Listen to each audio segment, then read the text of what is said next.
Hello guys, দেখতে পাচ্ছ এটা প্লাস্টার হয়ে গেল।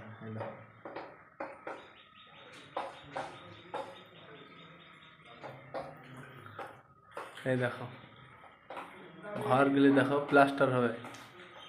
এই দেখো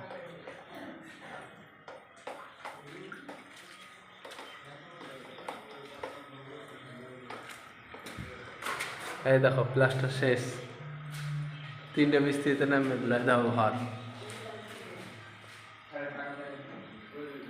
এই দেখো এই ঘরটা আজকে নামিয়ে দিলাম। এই দেখো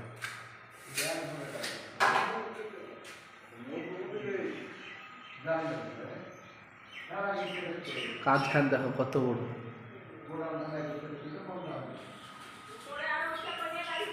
আশা করছি যদি ভিডিওটা ভালো লাগে তাহলে অবশ্যই লাইক করুন।